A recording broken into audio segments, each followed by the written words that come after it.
um to sorry. Um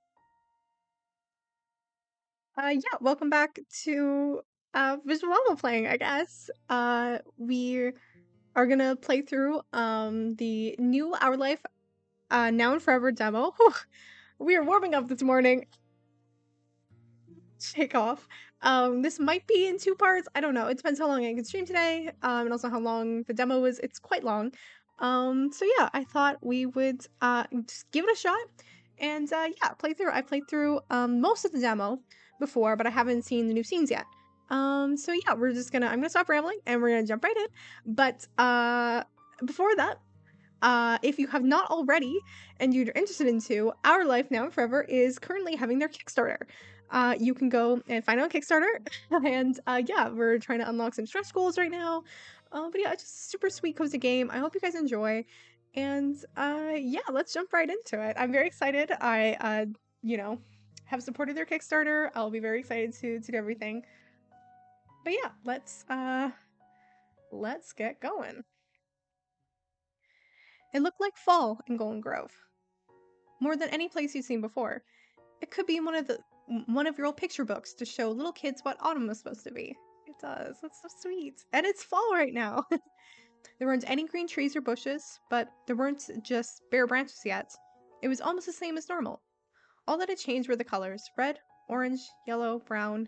Even the blue of the sky high above your head seemed different than it did in summer.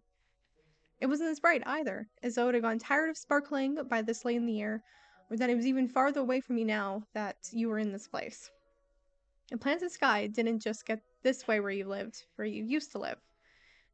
Your thoughts continued to jump around while you stood there in the big circle of street at the end of the road. Right, we're shaking off the cobwebs. Sorry, guys. We'll get there. Get there. It was a weird path to you. You couldn't take you ahead or to the sides or anywhere else like most streets you'd gone down. This one only came right here with those big houses. The view in front of you was something you'd only ever seen in photos before from stapled together papers that advertised the middle house being for sale. It had been a picture book to you until this day. Now you knew that it felt like fall here too, because it was cold outside. Chilly enough that you sometimes held your eyes closed for a few seconds longer than usual to try and keep your eyeballs from feeling like they were going to freeze inside your head. That's so for real. This was a real place, the icy air surrounded you said, and that you were really in it. And it was where you were going to stay. That was new. Your mom and you had lived in apartments before, but never for a very long each time. That was until she got a big job in this not that big town and bought a big house. You wouldn't be going anywhere else for a long time. Now in that moment, you couldn't imagine being there forever. But that's the way it was. The old tan house at the end of a very long round road was now your house, standing tall with two others by its sides. These buildings were homes too, with their own people living inside, and those people in those ancient homes were going to be your neighbors. You know what? I think our little character, their name is Cassie. They use she and they, and I think they're gonna be just really excited about everything, and just pumped and just sweet and yeah, feel good. Nothing was gonna be boring anymore, and it was even better because you'd be doing this with your ma. You'd have so much fun together. Cassie, come on over and take a look. Oh, that was your mom's voice. You hadn't noticed she'd gone so far. You wasted no time catching up in order to reunite with her. Off the cul-de-sac road and cutting across lines of grass and sidewalk, you reached the picket fence your mall had called from. The gate was unlocked. Alright, just checking to make sure everything's good. We're good. Alright. Unlike the other houses, in front of yours was a tiny gray stone walkway that led up a couple steps, and those steps led to the door. You walked along the private path, making sure each foot landed squarely on a rock and not in one of the dirt cracks in between before you arrived at the end of the line. Then you hopped up the tiny stairs to join your ma. So cute. Oh, I want to build in The Sims or something. And there your mom was, standing at the edge of the porch, arms folded and waiting. She must have been moving around a bit because the shiny opal earrings she had on were twisting from side to side a little bit. You knew they were real opal stones too because she told you before, when she first got them. She also told you a long time ago that her normal name, not Ma, was Opal. Her clothes were the colors of a cloudy day after rain had already come and gone. The kind of day that could be cold or bad or really relaxing and comfy. It depended. You wondered which way she looked at it from. You didn't know. The rest of her, though, was so much more bold, especially the matching purpley cranberryness of both her hair and eyes. There weren't a lot of things in this world of that color that could feel gloomy. Oh, I love her. She's so pretty. Ma smiled at you. It made you feel soft and warm on the inside as your mom was on the outside. What do you think? It's a pretty place, huh? It's, we will say, it stinks. It's jokingly. That might be you, my dear. We were jammed in a car for hours. Her tone was just as silly as yours had been. You puffed up, pretending to be mad about it. No, it's not me. Oh, cute, yeah. Her mouth stayed in that same shapeless smile, but her eyes and eyebrows changed, bending in a way that seemed like she wasn't really smiling, or it was some other kind of smile. She put a hand on one of the white painted pole things that kept the porch roof from falling down. Her fingers moved along it. Won't be too much longer. The real estate agent should be here to hand over the keys in a couple hours or so. Then it'll be official. We'll be the newest residents of Willem Grove. You shifted your weight from one foot to the other. This was a big deal to your ma. Her whole life was changing too. You hoped it wouldn't be a mistake. You didn't want your ma to be sad. Well, you've seen the yard and the outside. You don't have to wait here the entire time. How about you go look around the rest of the neighborhood? She bent down, placing her hands on her knees in order to speak to you directly on the same level. It's a safe town, especially in this area. You'll be able to play freely out here. We will, jump happily. Mom went back to her normal way of standing, with her head high up and arms folded. It's the spirit. Enjoy yourself, just don't stray into any other streets today. Alright. I won't, I promise. Thank you. I trust you. With that, you flipped around, bounded down the steps, and went back towards the sidewalk, ready to explore. Look at our little houses! Oh, they're so cute. Your shoes really squished in the dirt path where you crossed it from where you went down to the solid road. The smell of grass and rain-softened ground, crisp though somehow also kind of musty, hung in the air, bringing a whole new year of school with it. You were about to be a 5th grader. It would be completely different from being a 4th grader, and not just because you were attending a new school. You'd be the highest grade of the place. See, where I grew up, it was 6th grade was the highest, so this is strange. Maybe that's why your mom was so sure you could do it by yourself. You were growing up. It felt good knowing there were more and more out there that you'd be able to explore on your own. Then, before you took one more step, there was a faint tap against your shoulder. It was barely stronger than the wind, but it was definitely something, and it was completely out of nowhere. It was a ghost, you deduced. This town was haunted, and so were these old houses. It made sense. Rapidly, you ping-pong your gaze from left to right, trying to get a glimpse of the poking perpetrator. No one was there. The neighborhood was empty, except for you. It's definitely a ghost, you guys. Yes, you judged. It was an invisible ghost. Or you would have settled on that if you hadn't noticed there was a thing you could actually see left behind from the encounter. Sitting there between the muddy brown blades of grass was something new. A paper airplane? Who would throw this at a stranger? And why would they disappear after doing it? As you considered these questions, your gaze shifted back to the right, the side of the street where the tap came from. Whoever sent you had to have gone that way. You crouched down to grab it while keeping a lookout to make sure nothing else snuck up on you. The paper didn't feel like the same crinkly, cracky way most normal paper did. It was thicker somehow, almost like a piece of cloth. It was cottony. That wasn't the only part that stood out. The paper was a tan color with dark brown lines, not white and blue or white and black or something regular. More questions added to the confusion. Where would a paper like that have come from? You turned the paper airplane around in your hands and squinted your eyes keenly. There were pencil markings on the other side. The paper had scribbles, or maybe even letters. That was enough of the sign to undo the shape someone had put together. You pulled at the flaps of the paper at the plane and flattened out between your palms as best you could. It was true. The paper airplane had a message. Well, maybe. There were some words on it, but not a lot, and they were all on different lines from each other. Read over each tiny part from top to bottom. Hello. Go out. Hide out. And then in the bottom corner was Cassie Bylily. Your name. It had been addressed to you personally. There was no mistake that you were the one meant to get to the plane. You scrunched up your face. A person wrote stuff on a piece of paper, turned it into a paper airplane, threw it at another person, and the message they sent was that? This was a mystery worth solving. Maybe the words were a code you had to break. You had to tell your mom about this right now. Ma, you gotta see what I found. You charged up to the right pickets and stumbled through the gate, nearly tripping in your haste to return to the yard. Mom was still right there in the porch where she'd been before, but she was already coming over to meet you. Your sudden appearance had intrigued her, and she spoke with an amused bend to her voice. What is it, Cassie? Wait, what are you holding? Eagerly, you presented the paper for your mom to examine. She didn't take the paper away from you, only scanning it with her eyes while tapping a finger against your cheek. It's alright. You can go back out. It's not a dangerous message. I think you might even be able to figure out where this paper came from. The way she talked was so knowing-able. It was like she already had the answer, even though you had experienced more with the paper than she had. Somehow, you guessed, your mom just knew everything about everything. It was amazing. Good luck. Oh, the little sparkles are so cute. She lowered the hand she was poking at her cheek to give you an encouraging thumbs up. Your mom is right. You could get to the bottom of it. Paper still grasping your fingers, you turn around and return the way you'd already come a few times now. And then you begin to walk down the cul-de-sac's path that fall afternoon. Though the parts where the light shone through the clouds and the parts where it got darker, you went along. The half-circle of houses was out of sight by the time the normal sidewalk ended, and it really ended. Instead of connecting to another street with homes or stores, there was a car road behind you, and a bunch of trees and playing ground in front.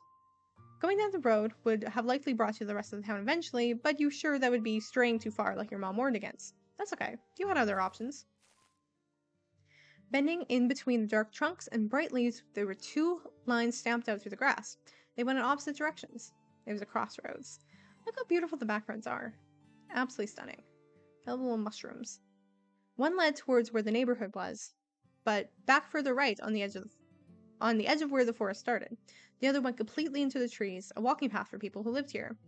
You stood there at the start of this turning point in the woods. In your life, you poised to move over the stirring thicket floor. You knew exactly which one you wanted. Cassie was confident. There was a path here that was definitely more worth trying than the other. You were sure of it. Something on the inside just told you so. We're gonna go to the left, to the left, to the left, and your quest continued. Once you went through the foresty path, you would truly enter the wild woods. Nothing else surrounded you any longer. Nature spread across the land with the narrow dirt line and fence being the only sign that anyone had walked this spot before you. People were the only visitors here. People were only visitors here. Golden red leaves gently rustled against each other in thick clumps while each tree's branches flowing into the ones nearby. It was enough to keep the sky and sun almost completely, but the leaves burned bright with the light basking over them from above. The foot-made passage continued to twist around up higher into the mountainside, farther than you could see. I think that your curiosity was piqued. With your wide, wondrous gaze turned every which way, you let yourself flow deeper into the thicket. The quiet bubble that existed here in the forest, away from town, popped from a sudden, unnatural clatter. You stopped. It was a whooshing, thumping, and stirring up of the leaves, like something had crashed into them. You knew for sure that wasn't the wind. It had to be an animal, or a person, or a ghost. And it came from right over there. We will wander through the bushes to find the source of the sound. You pulled up your socks and began to make your way off the path and through the overgrowth. It was harder to keep your footing on the slanted, untrimmed ground. Once you found a really tree-cluttered spot, you grasped at the branches and pushed them aside in order to open enough space for you to get past. You moved them in the same way you'd open the set of curtains, but it was a lot harder to do. The tiniest branches couldn't take the bend and snap from the pressure. You could feel the splintery ends of the plants scratch a little at your face and clothes. It wasn't as smooth an entrance as you hoped it to be. On the other side of the tree line was still the woods. Oh, little leaves are falling. Oh, that's so cute. On the other side of that tree line was still the woods, but a kind of empty part. There was a lot of open ground with no bushes or trees growing, and a ton of leaves that were gathered in the piles. Past that clearing, the trees were back and even more closely pressed together than they were by the path. It was mysterious. There was nowhere easy to go, and nothing seemed out of place to you until... Oh... She's so adorable! Hello! There was a shout, and a new whirlwind of leaves rushed through the air. From underneath one of the piles was a kid. Oh... There were leaves stuck in their hair and clothes. You stared at them, and they looked right back at you as everything they'd thrown into the air gently drifted back down. Alright. Do you live out here? Is the forest your house and you sleep in the leaf piles? I think Cassie has a big imagination. Kind of gets the best of them.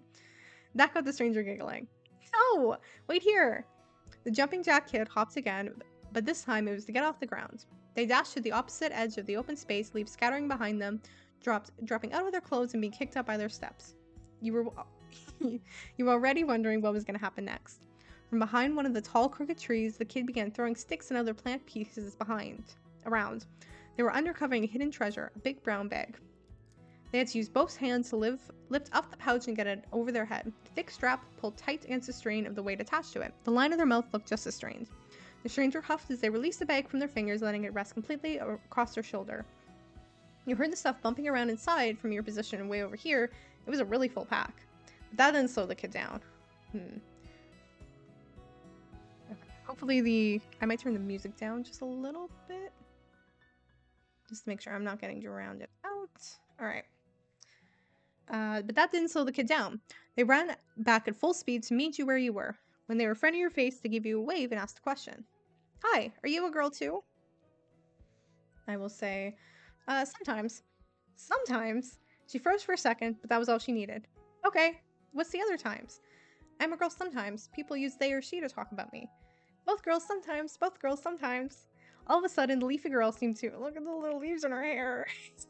The leafy girl seemed to remember to introduce herself the way most people do. I'm Tamarack. Tamarack, that's a tree. Yeah, you're right. A tamarack is a type of tree. I like it a lot. So what's your name? Right. I'm Cassie. Wow. Hi, Cassie. She greeted you with a finger spread wave of her hand, as sweetly as if you'd always known each other and she'd done it 100 times. Do you like it, your name? I think, yeah.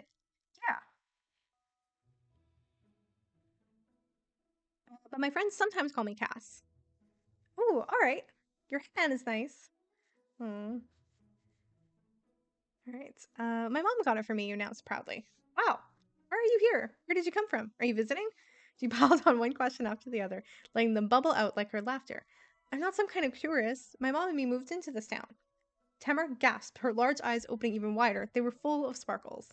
Me too! I'm new too! I moved to live with my Omi and Opa? I hope I'm saying that right. They have a house here, and I'm gonna be there now.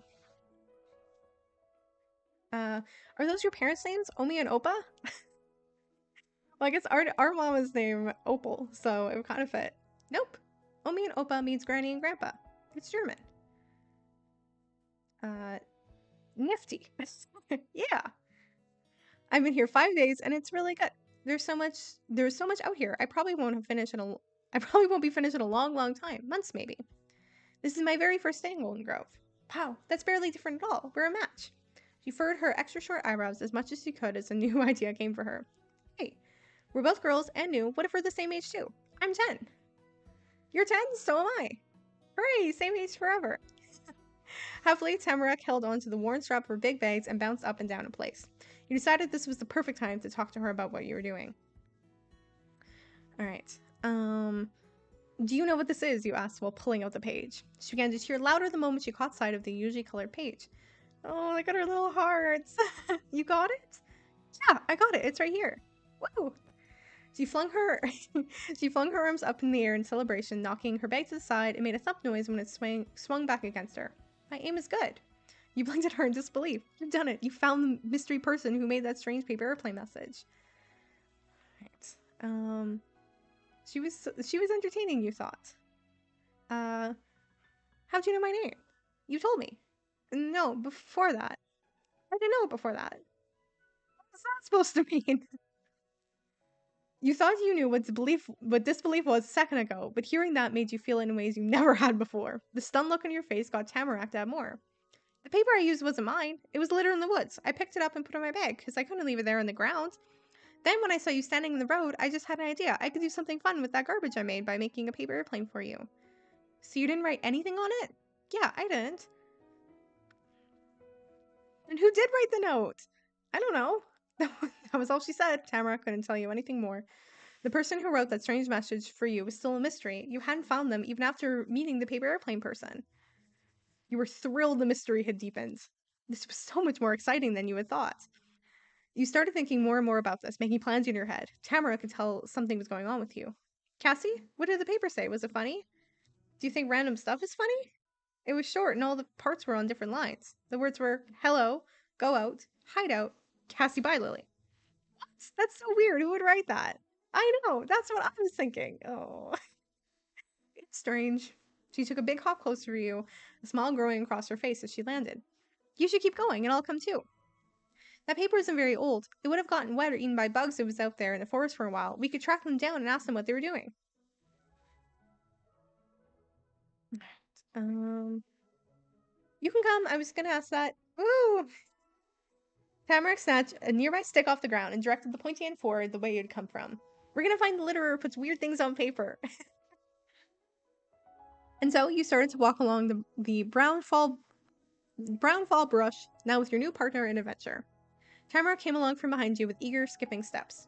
She was right. You were going to find that note writer person who knew your name. Soon as you reached the head path, you were at the crossroads once more, but you brought back some knowledge and this new girl with you. Alright, we did that one. It's where you were. And down there is just a car road. You stood at Tamarack's side, gesturing animatedly with both hands. You didn't know if that helped her understand better, but you couldn't keep still. But that's the way over the other side. You bent your knees, stretched out both arms, and pointed across the forked path where the second dirt imprint was. Tamara couldn't possibly miss with your directions. With lips shut into a tight line, she nodded rapidly and with seriousness.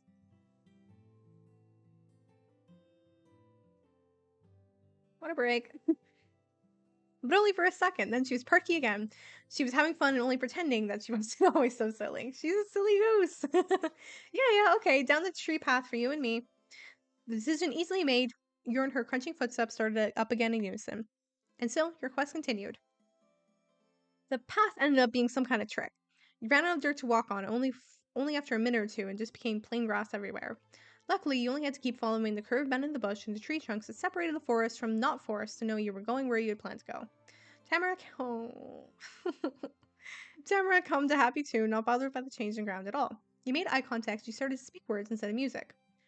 It's good that we're looking this way. Walking down the road that goes in the town would have been a bad idea. Do your Omi and Opa have a rule against that too? I don't know. Oh, then how come? Her eyes went wide. Whatever news she had to give must be something awful. Cassie, you've no idea because you only just got here, but I've seen it. The town here is bad. The buildings were probably new when my Omi and Opa were 10. It's old and dusty. Nobody's going anywhere or doing anything. They just live in this place, sit around, and do that forever. You could never have fun there. She spoke gravely, giving the topic a moment of silence. After that, her sparkle came up, lighting up her features. But it's all okay, because it's right next to here. Tamarack hopped along, directing her stick to the tree line at your sides. Everything in the forest is growing or dying and changing no matter what. You look at one spot, you look at a different spot, you look back at the spot and you'll see something new you didn't even notice before. You spread her arms across and up, in front of your face playfully. It's magic! Wow, you're right. Then, as you strolled even farther, something came into view. You almost didn't notice it at first. Stretching about as high as the trees and made of practically the same colored wood was a tower sort of thing. The bottom of it was mostly empty space, with thin stick poles on the corners and only one full wall. There were little fake rocks stuck to the boards of the sides, probably for people to climb up. Above was the actual floor with a slanty roof and railings around, some rope dangle off it in multiple places. The thought came to you that you had the same feeling as a tree house, except not on a tree. It definitely wasn't a real house. You might have found a local playground. A squealing whisper came right in your ear, and Tamarack noticed the wood thing too. Let's go see it. She pulled away from the side of your head to march toward the tower without waiting for you to even answer. Curiously, you moved closer until you were right in front, and that's when you came to a shocking realization there was something up there at the top. Eyes squinted, you could see more clearly. Your neck bent back so far that your head might fall off. You can make out a lumpy pile. We're gonna shake the tower. You give the base of the tower a good shake with both hands. Use one hand to take hold of the side of the board ball, and the other to grasp a fake rock attachment. Planting your feet firmly on the ground, you shoved forward before leaning on your heels to pull back. Even with all your might pushing and tugging the base, you would only get it to creak, but not move an inch. Hello, hello, is somebody home? The sudden sound of clattering ruckus from inside the fort made you flinch in place. It was a scrambling, thudding noise you knew only came from movement. The lump stopped being just a lump. It shot up, bent right over the railing, peered down, and saw you. He's adorable. It was another kid. You liked the fluffy hooded coat they had on. The silent standoff of surprise played out between you and the stranger. Then, altogether, one half of their mouth, one of their eyebrows, and one of their hands shifted upwards. That lopsided pose they had, and the fact they were at the top of the tower, made them seem pretty in charge here. Who are you? Why are you in my backyard? Oh, they were in charge here. I'm Cassie. Hi, Cassie. After doing her own snooping, Tamarack skipped out from under the tower to join you in the stranger's eyeline. She didn't miss a beat, waving and introducing herself to a new person. Yeah, I'm Tamarack. Hey. At that, they pressed the palms of their hands hard against the railing, then they used it to kick their legs up over the sides and throw themselves right off the fort. Whoa! There was a powerful crunch and gusts of air when the person hit the ground, just to a little to the side of where you were. It's such a boy thing to do. They landed on their feet, crouching in a ball and making the hood of their jacket flip over their head from the impact of falling down so far. The person stayed like that for long enough that the leaves they stirred up settled quietly on the grass again.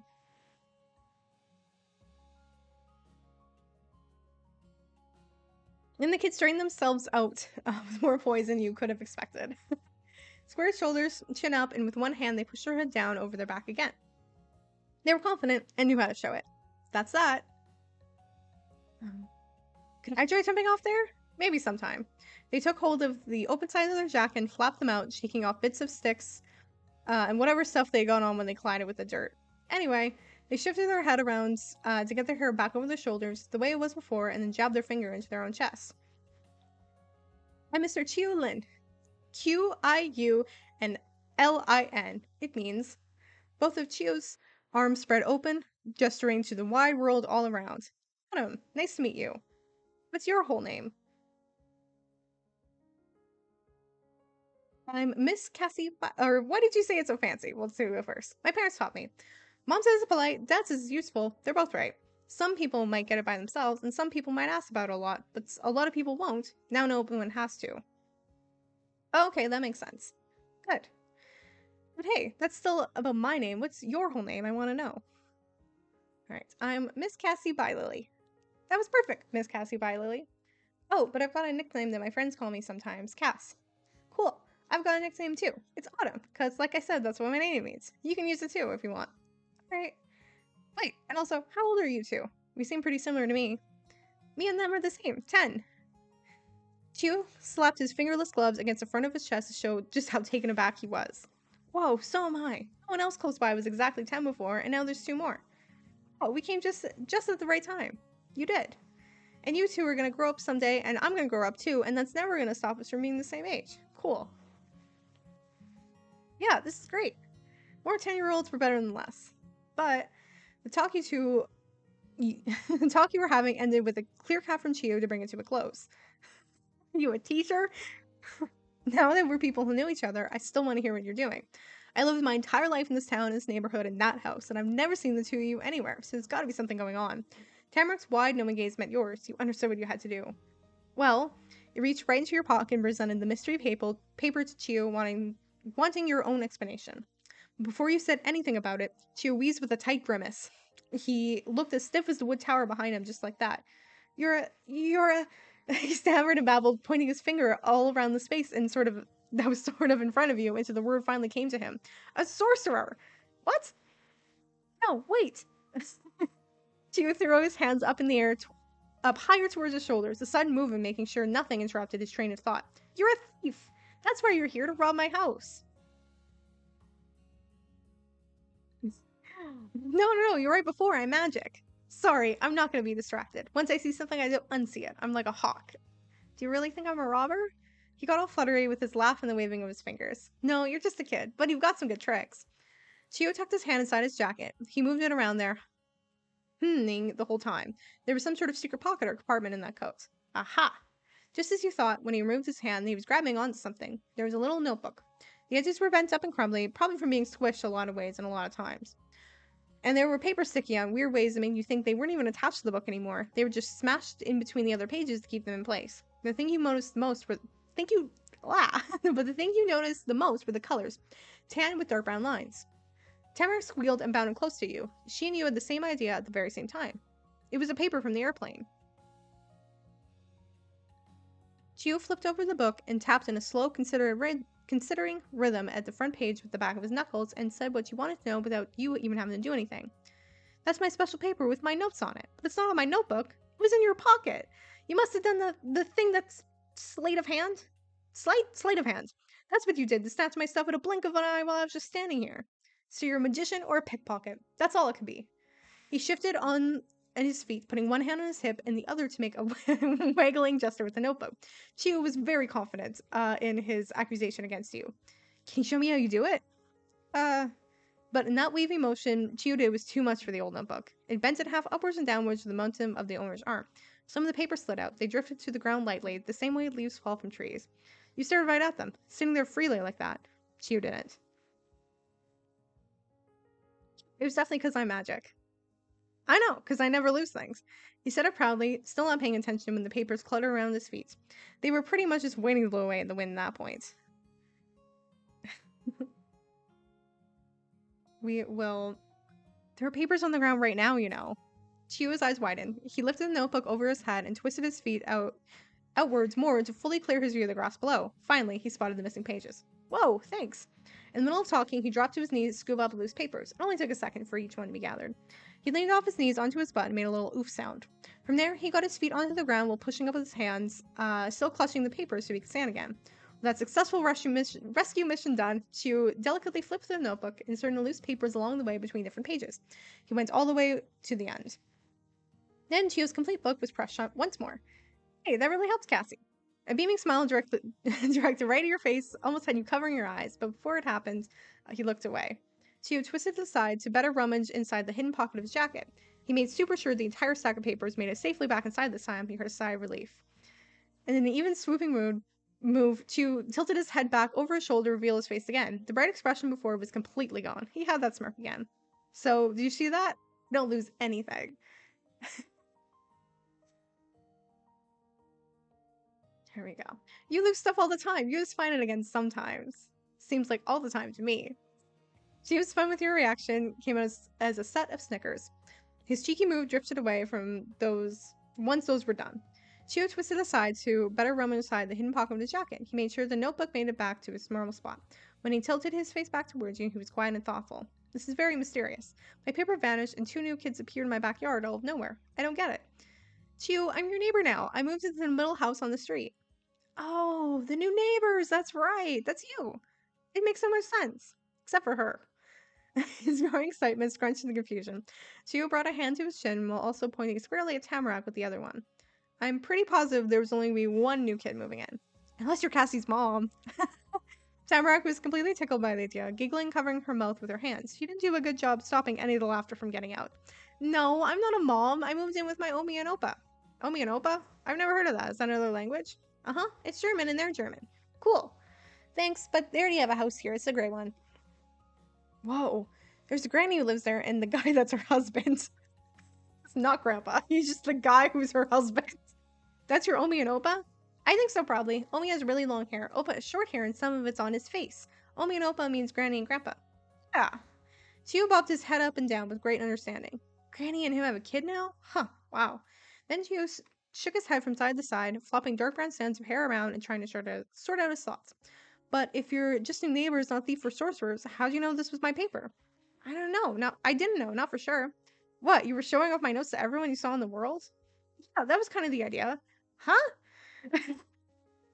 You knew it would be a long story, so you took in a deep breath. Tamarack put her fists up eagerly in her own preparation to talk about what she had done.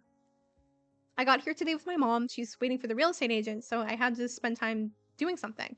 I went down the road and a paper airplane hit me in the shoulder and nobody was there. That was me. I threw it and ran away. It was great. I picked it up and opened the plane and saw some stuff written in it. I thought the person throwing the plane was trying to give me a message. But that wasn't me who wrote it. Right. Then Cassie went in the forest after and I surprised them by jumping out of the leaves. She nodded along, probably not getting everything you two were talking about, but curious enough to keep listening. And then I talked to her about the paper airplane found, and she told me what we said, and she made the plane, but she didn't write what was on it. I asked her where she got it. Tamarack chimed in as your story continued to bounce back and forth between the two of you. I found it on the grounds, in the woods. It already had a note. I didn't think it was important at first. Cassie made me wonder about it. We went out to discover the word writer, and it was you. Huh. Chio put his hands on his hips and thought hard about the info he had learned from you. You're saying this was all random stuff for fun? I guess so, but if you were the one who wrote that, how did you know my name? That was on the note. And what were those other words supposed to mean? Hello, go out, hide out, Cassie bye Lily. It doesn't make sense. Oh! Chio cracked a smile and flicked out his arms to start his own explanation. That's just the stuff I was going to do. Counting 1, 2, 3 on his fingers, Chio listed off each part of the letter simply. Hello, say hi to people around. Go out, visit the town or another neighborhood or whatever. Hideout means go to my hideout. Chio stopped the countdown to pat the sturdy wood wall behind him with pride. Right here. Wow, I like your hideout. I do too. Yeah. Oh, right, yeah. For your name being there, my mom and dad told me. They talked about how some people were moving in next door and how there was going to be a kid my age, and her name was Cassie Bylily. It was cool to me, so I wrote it down. That way I wouldn't forget. I even took it out and read the page a lot to make sure it'd be something I remember. Looks like I forgot after all. Oh. Thanks for trying to remember anyway. You're welcome. I'll remember this time, definitely. But that's pretty crazy with your paper airplane. It's pretty impressive you two put the whole thing together. He was right. You and Tamarack had now been able to discover the whole story. It felt good. You were proud of yourself. But you suddenly realized how late it had got. Your mom would start to worry soon. That wasn't good. Your turning thoughts were put on pause when Chio suddenly changed the subject. Hey, Cassie, Tamara, I'll walk you back around to the front. I want to hang out more. I should probably say how Omi and Opa are. They're pretty old and need help sometimes. We can all go back together. Yes, I was gonna ask that. You relaxed your stance and accepted that this was really over now.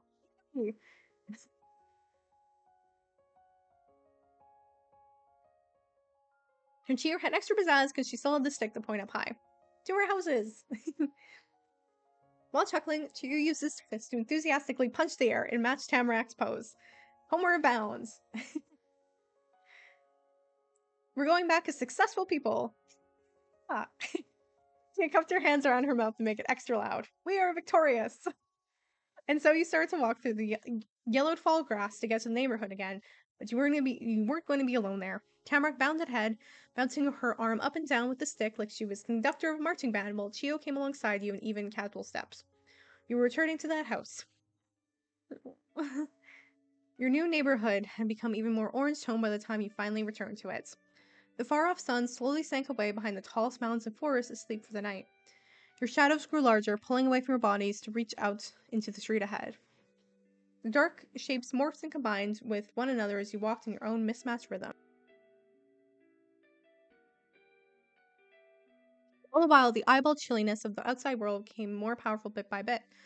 Hammerk stayed 2 steps ahead. Sometimes she was closer and sometimes she got away from you again. She used the stick to knock down the bushes and lamps along the sidewalk. Chu was right next to you, but had switched things up so he was taking a larger step backwards. You guess it was to look at you in the face better, or he just thought it was fun. He pointed out the sharpest building on the street as he went. Part of it looked like almost like a tower, a different kind than the one in the backyard. See, that's our house from the front. It's great. And that's your house, right? The one in the middle. And Granny owns that one even further away. Mm-hmm. Cool. The sounds of your steps continued to echo through the cul-de-sac until you came to the stop right in the center of the path. You had arrived. Wait, Sorry, 1 second. I have to make sure we're waiting for our cat food to come. No, we're good.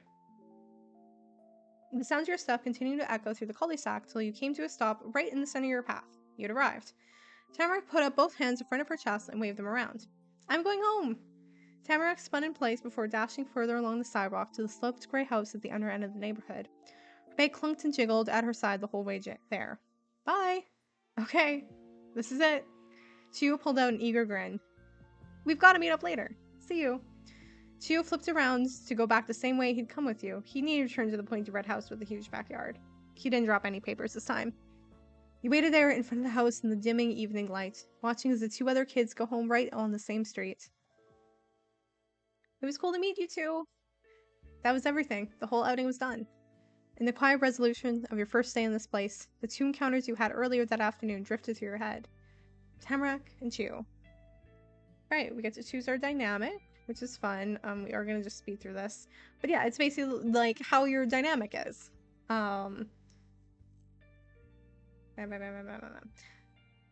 Okay.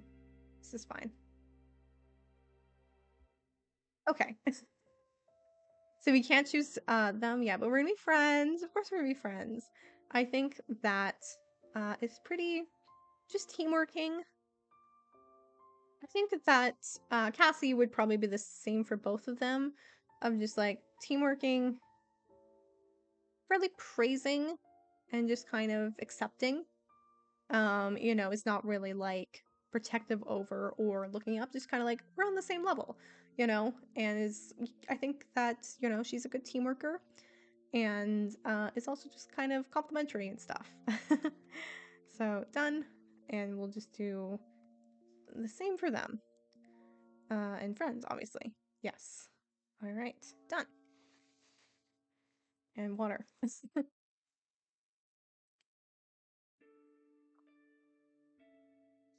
Things were so different for you from just that morning when you left and went on the drive to move. Before then, you've never been in Golden Grove. You'd seen only pictures and hadn't known anyone who was a local there. But here you were, a person who lived in the town and was friends with the neighbors on both sides of your house who also lived there. Were you friends? We thought so. Cassie, is that you? Your ma called from over the fence. Coming! You bounded forward and passed through the gate. Ma had left the porch and was there to meet you. Thank you for coming back. I'm sure you were having an exciting time out there. Everything was amazing. I'm so glad to hear that. From strength to strength, we've got the key to the house. The agent finally arrived about 20 minutes ago. He's gone now, but I haven't peeked yet. The both of us should be here for this. It's your house too. Yeah, this is our house now. Absolutely. Come on. Ma turned to go and slipped the key out from her sweater pocket. She gestured with the other hand for you to follow. Your ma led the way as you went back up the stairs. The key fit perfectly into the hole in the door, and Ma smiled at the sound of the unlocking click. Carefully, she leaned forward with her shoulder, giving it a nudge, unsure if the best option for the ancient door was extra force or extra restraint. The house opened with a creak. Air came out through the forest like it was through the front like it was exhaling. Ma let out a breath at the same time. Over here, Cassie. There's a space for you to get a little closer. You can see inside from here. You scooched towards your ma's side in the doorframe. It was then you noticed there was a mat in the front. It had a light color and kind of hard but fluffy texture. The sort of mat that'd get dirty looking right away when it was used, but it was still clean and nice.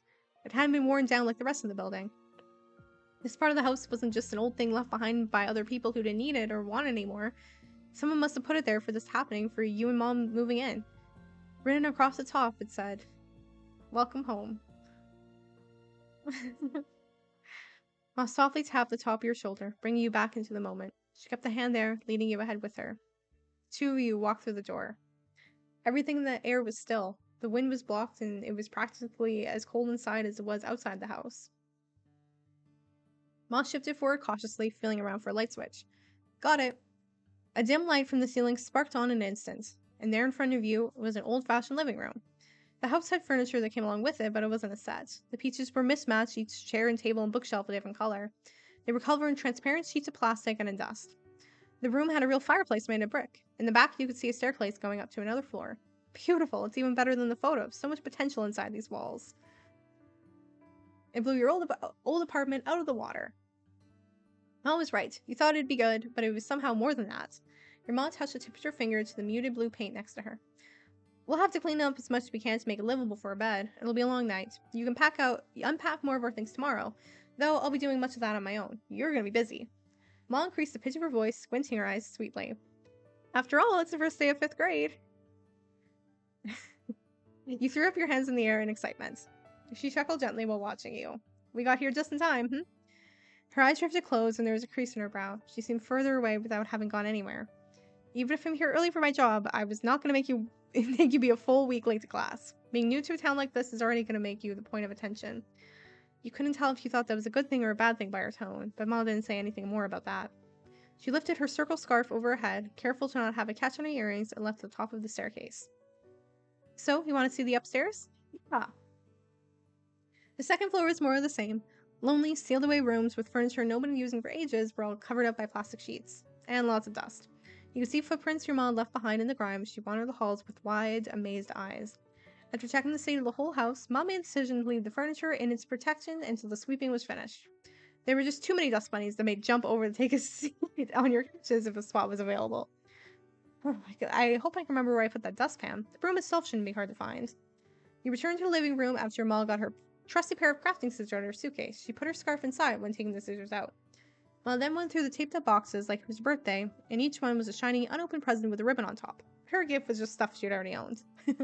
One by one, she took out the supplies she brought for this very moment, setting them around her legs on the floor wherever there was space. Then she divided them out into separate piles.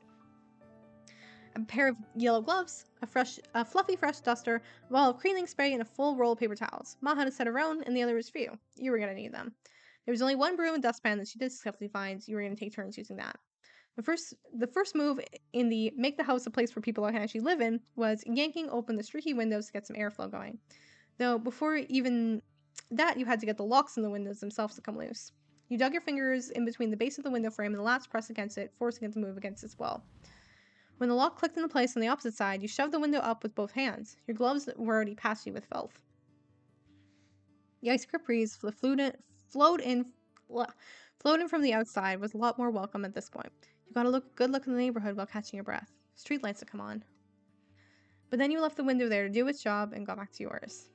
The two of you went back and forth, up and down around the house to open up everything you could. Some windows were jammed in place so tight you had to get your mom to do it.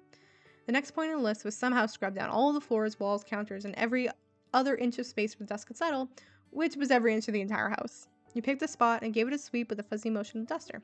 A nice clean line of wood followed behind your motion. The pattern continued for a while, and wherever the dust layer had gone from a spot, you'd go back over it with the cleaning spray to really make it shine.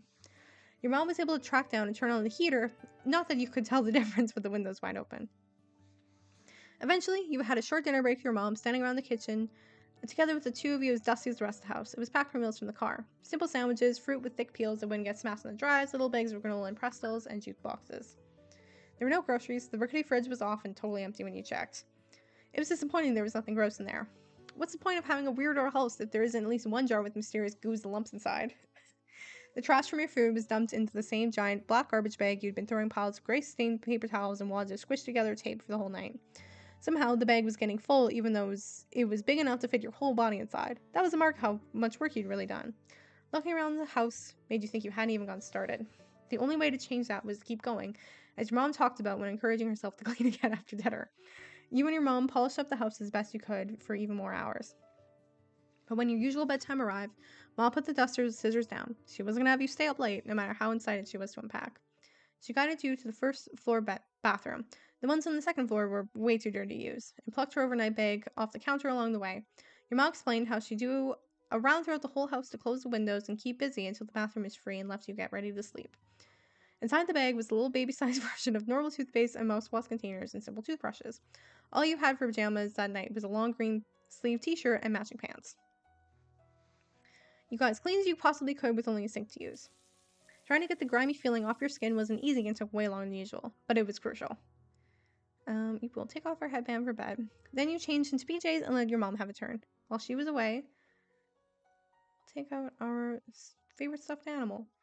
It wasn't something you would sleep without. The furniture was still plastic wrapped and you crouched down and sat on the rug. Mom returned in only a couple minutes wearing her purple pajamas. She also had a sleeping bag tucked under her arm. She shifted forward to hold against the front of her chest and dropped the other onto the floor. It landed with a puff. That'll be mine. Your mom noted while trying to untie the band that kept the sleeping bags together in a roll. She pulled and pinched at the knot. When it didn't budge, she lifted the muzzle to her face and used her teeth to pry the threaded bands apart from each other. She got it loose and victoriously flopped the bag all the way open. She laid it down with a clear spot on the wooden floor. There you are, Cassie. All ready. Okay. Cute. You used your feet and rocked back and forth to move yourself across the antique rug, scooting towards the sleeping bag without getting off the ground. Ma chatted casually while spreading her own bag out nearby. We'll need to get some wood so we can actually use that fireplace on nights like these. Did your mom know how to use a fireplace? You'd never seen one in person before now, and so far you'd never seen one that had a fire in it. Luckily, the house was warm and cozy without that since the windows stopped letting the chill in. The heater worked. That was sort of a surprise to you. Ma settled down on the center of her temporary bed. She sat cross-legged with her back solidly straight. Her hands came to rest on tops of her knees and she made direct eye contact with you. Thank you for your help with the house today. It'll be home before we know it at this rate. I worked really hard, you said while stretching your arms. I agree with that. She slouched her shoulders, easing away some of the stiffness. That's what happened with that paper I showed you. It burst into flames in the palm of your hands. No, Ma. Okay, tell me, dear. After pausing just a little to build suspense, you began to narrate the entire story of the paper airplane adventure. From the moment it hit, to the way it led you down the forest crossroads, finding Tamarack in a leaf pile and all his surprises, then meeting Chu in his tower with his notebook full of loose pages. Ma listens with her whole self, leaning forward and grinning wider with each new turn you revealed. You wrapped it up by explaining how you returned to the neighborhood with Chu and Tamarack after everything you discovered. What a way to spend an afternoon! I'm proud of you, Cassie. You're a bona fide detective.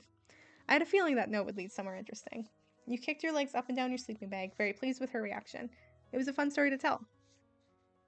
Somehow, the events of the day felt like they were a long time ago, or that they just happened to help someone else and you had heard about it.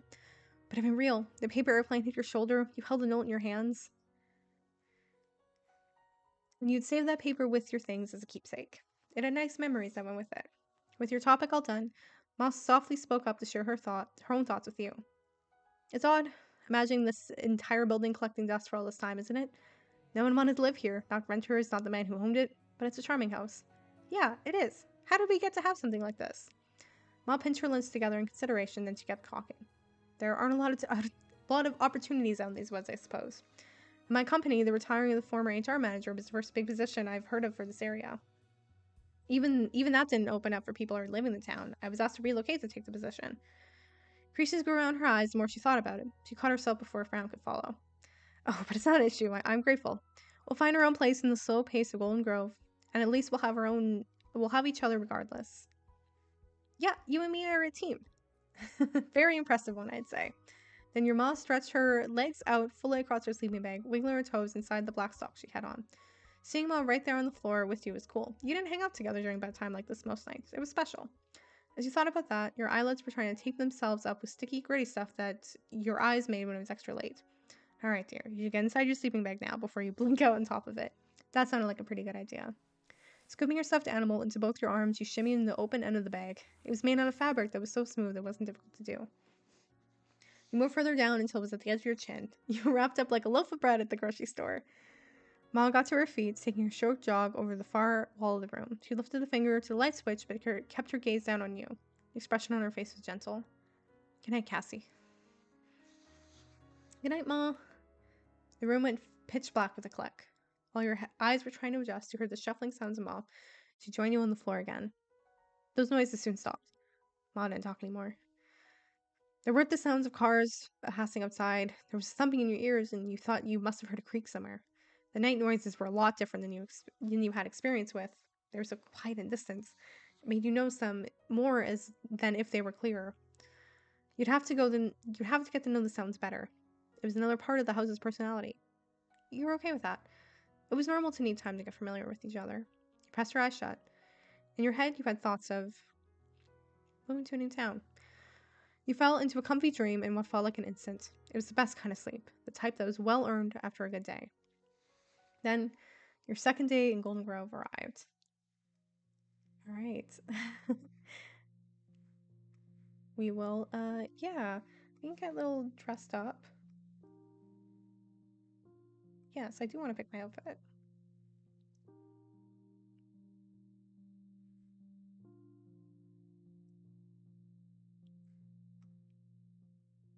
Here, well, we're getting ready for school, so let's put on a cute little outfit or something. Should we go in a little tie for school? That's cute and kind of matches their vibe. And we'll do this, and that works. I do like their little headbands. Okay. I'm happy with that.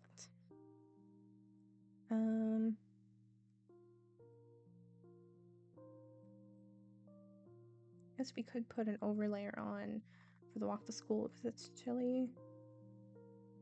Put a big scarf on. And we'll put... Yeah, I guess we should take that off. No, we'll keep that on and then we'll have that for school. Okay, cute. That's so fun. But your second day had only just arrived. Only one corner of the world outside the window had any sunlight. The rest were all shadows. The lights in the house had to be turned on for you to see your own hands. You thought it should be criminal to make people be awake this early. But your home phone wasn't working yet, so you couldn't call the police or the mayor to complain. At least your mom didn't start making you do chores. The unpacking wouldn't be started again until a lot later. That's what your mom said when you were brushing your teeth. For now, you both only had what was already out. The food around to you was the same stuff from yesterday. It was what you had for breakfast too, and you would see your mom packing into a brown paper bag for lunch too. That was the last of the preparation she had to do for your school, you were pretty sure. Your mom really wanted to be the one to get your supplies for the day together. She put a stack of stapled papers, a notepad, your pencil case, a ruler, and more in your backpack. Oh, so nostalgic. Oh, Mal had kept the pack on for the middle seat of the car to make sure it would be right there when it was time to use for class. If it got missing, maybe you would have had to carry your school stuff in a cardboard box, the same way you had to bring everything else you owned to this place in big boxes. You watched it from your comfy spot in your sleeping bag. You'd already gotten dressed for the day, but that didn't mean you had to sit in bed again. There wasn't anywhere else to do. Anywhere there oh my God, we're moving on. Soon you'd be leaving the new old house, the neighborhood, and all the parts of Golden Grove you'd seen so far. The next stop was in the unknown was North Acres Elementary School. We're stumbling. You tried to imagine what it would be like. But school thoughts were shaking out of your head when a muffled thumping sound filled the air. Ma slowly lowered her full hands down the counter at the same time her head and eyebrows went up. Guess? Already at this hour? Your mom left your lunch bag incomplete on the tabletop and went to investigate the knocking. You dashed forward to beat your mom to opening the door. The speeder chase made your sleeping bag slide against the wooden floor, but you didn't trip.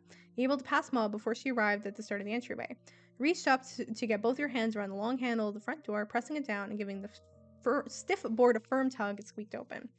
You glanced ahead, squinting your eyes to adjust from the complete brightness inside to the pale dawn outside. Standing tall on the welcome mat, seemingly totally at home at your home, was the new friend you had met the day before, Mr. Chiu Lin. Though he said he was also called Autumn. You were going to try and use a nickname sometimes. Autumn's fluffy hood was tucked snugly around his head. He didn't usually do that, at least based on how much you knew was usual for him.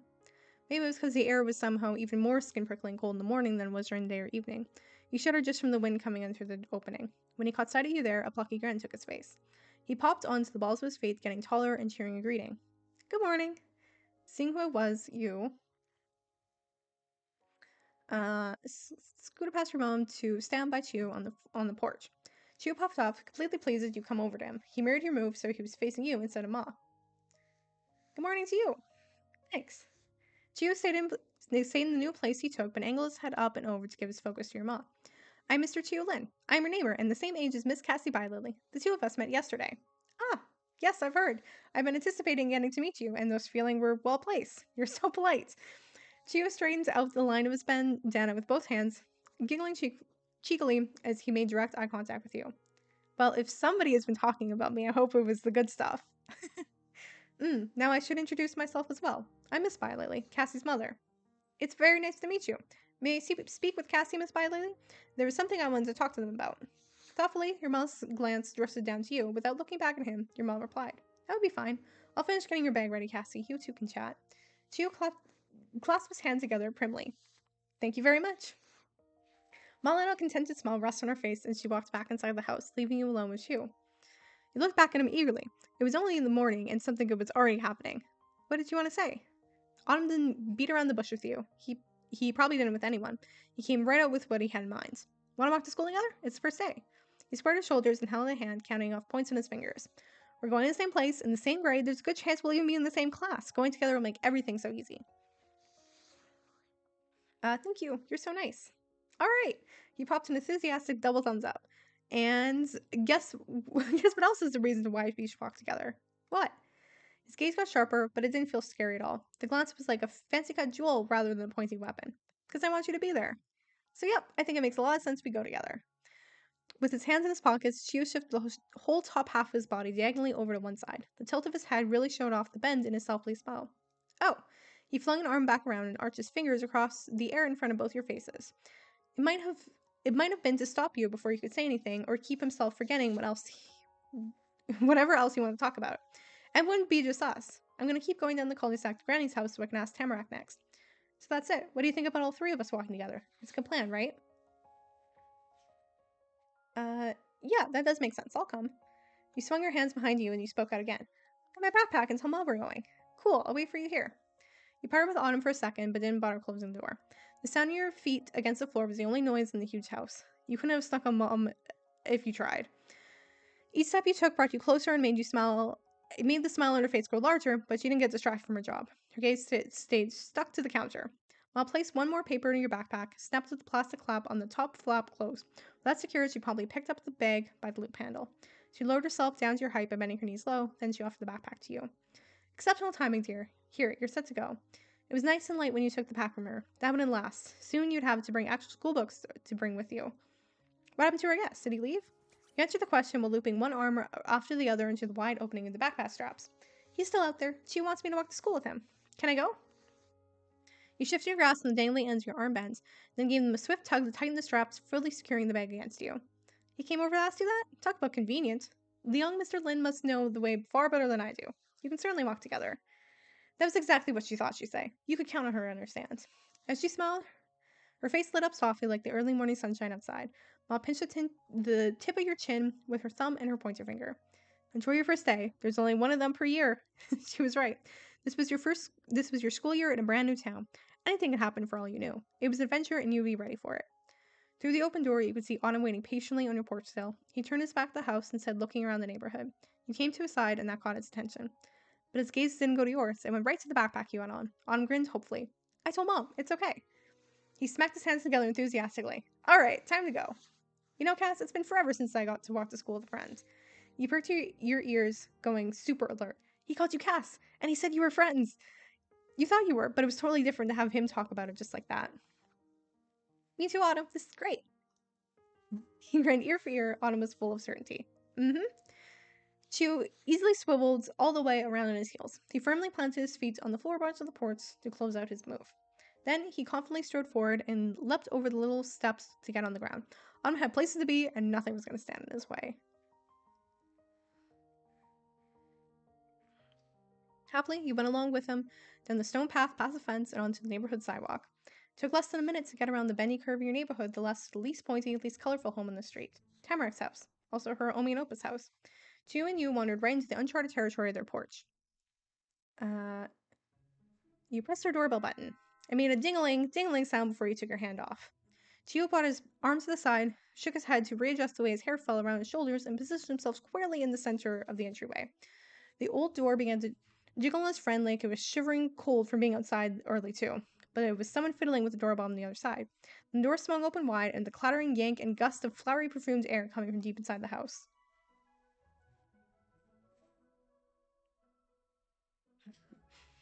Still clasped the handle and leaning her head against the wood, Tamarack's there to greet you. She had her bag and scarf on for the day ahead.